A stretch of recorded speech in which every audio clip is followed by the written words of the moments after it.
Justice,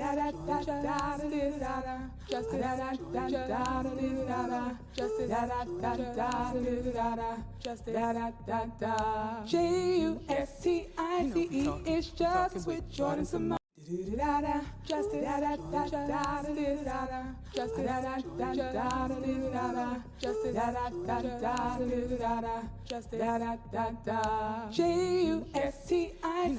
It's Justice with Jordan Simone. All right. Hello, everyone, and welcome back to another episode of Justice with Jordan Simone, the show that talks about any and all things social justice, from racism to ableism and everything in between. I am your most gracious and grateful hostess, Jordan Simone, who's very excited to be back after I've been gone for a good length of time. But we are back and we are live and in action. So I'm so excited to be back with you and to jump into this week's topic with you. But before we get ahead into what we're talking about today, which is how to be a good ally to the LGBTQ community, because if you do not know already, it is Pride Month. Happy Pride Month.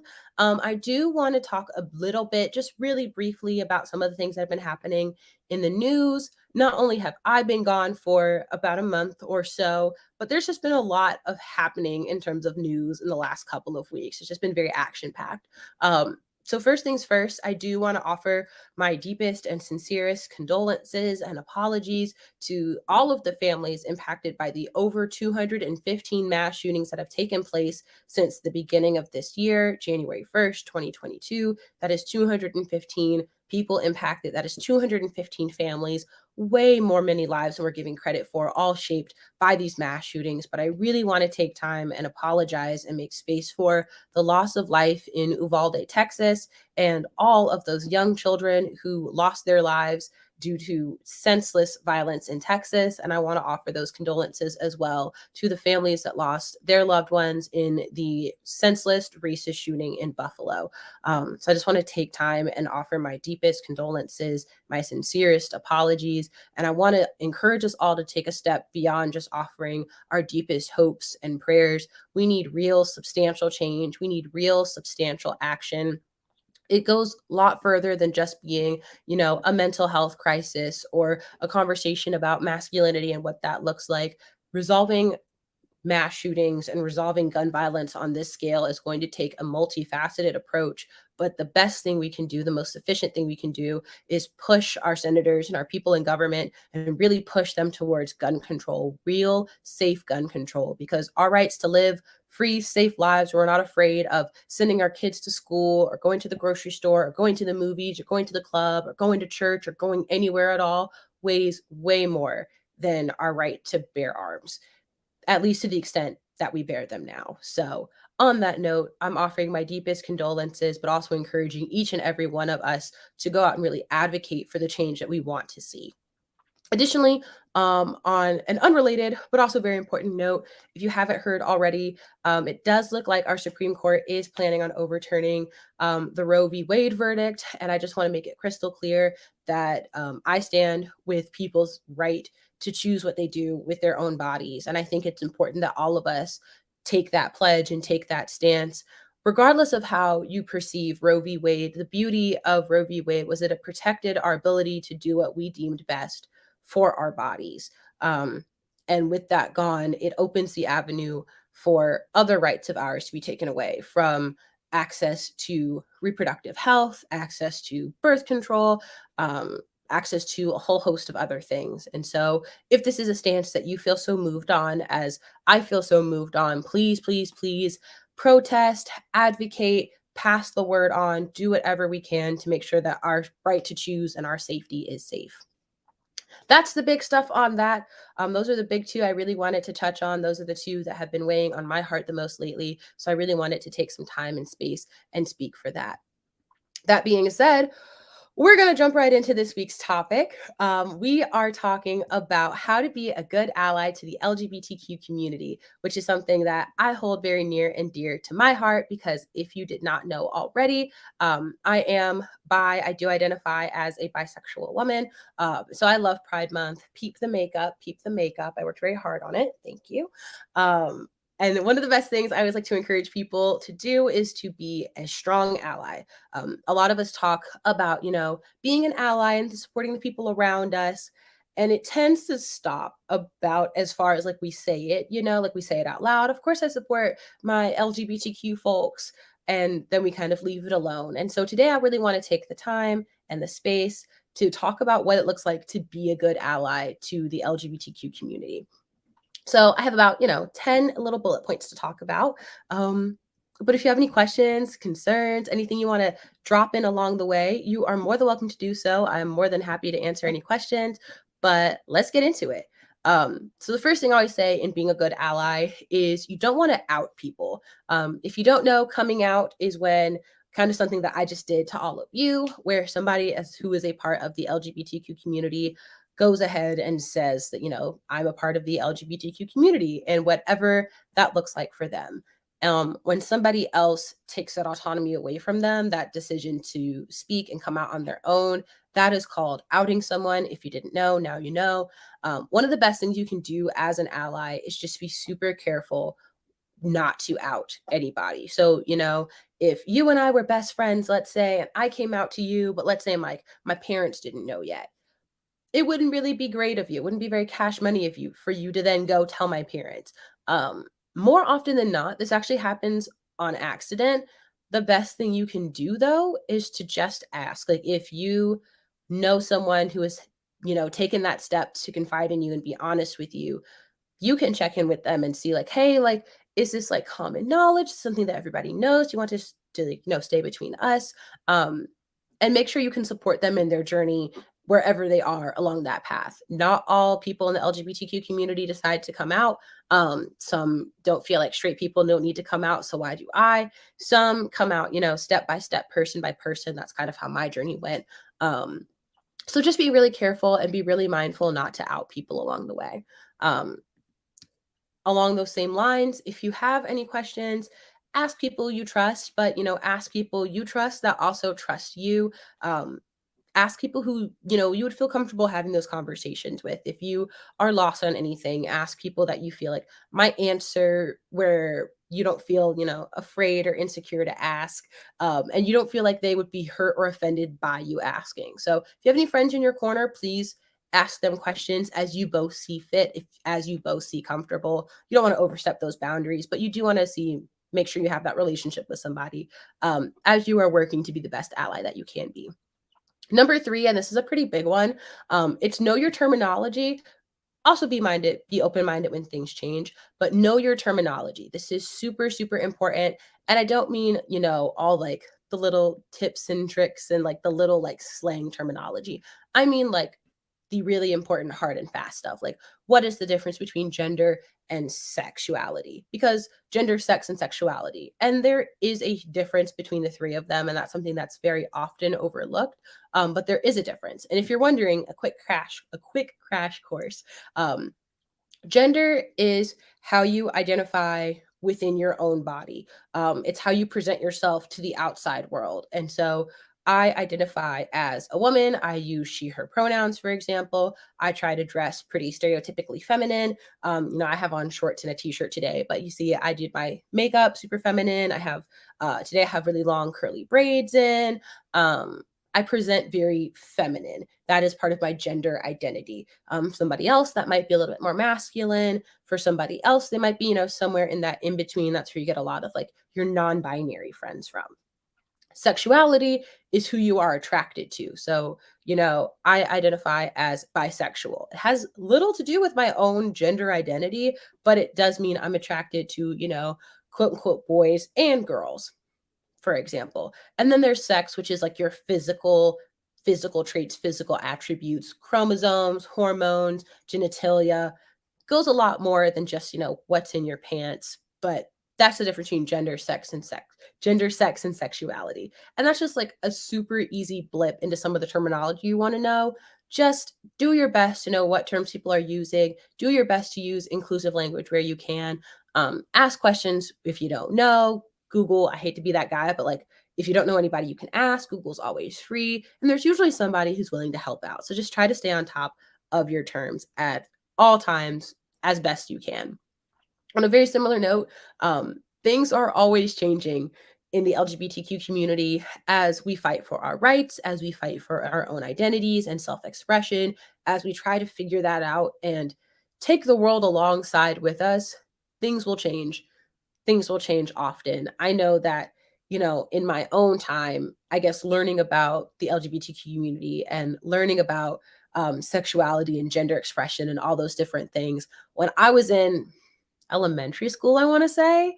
I think it was elementary school. It was like LGBT, and that was it. Like that was all you needed to know.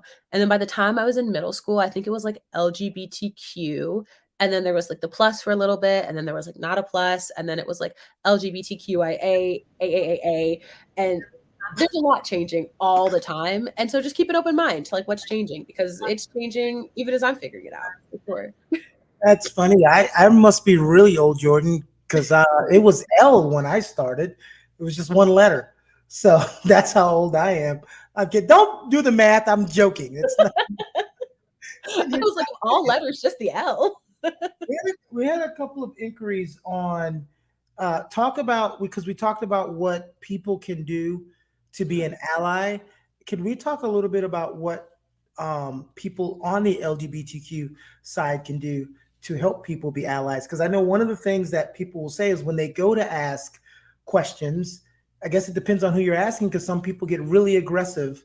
And that's when people get timid on what question can I ask? How can I learn if I can't ask questions that I'm confused on, or the way my mind is doesn't know why it's.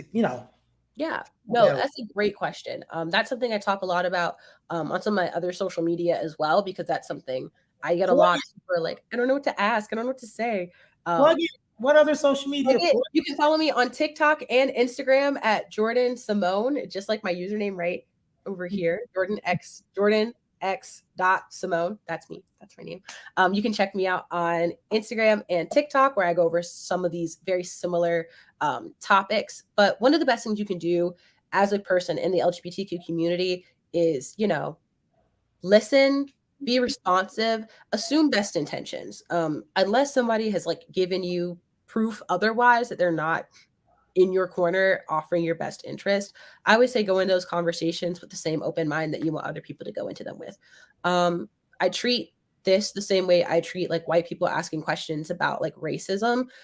I'm assuming you're asking because you want to do better and you don't know. Um, if that be the case, it's not my position to judge you or fault you. I might wonder, like, how have you made it this far without knowing this?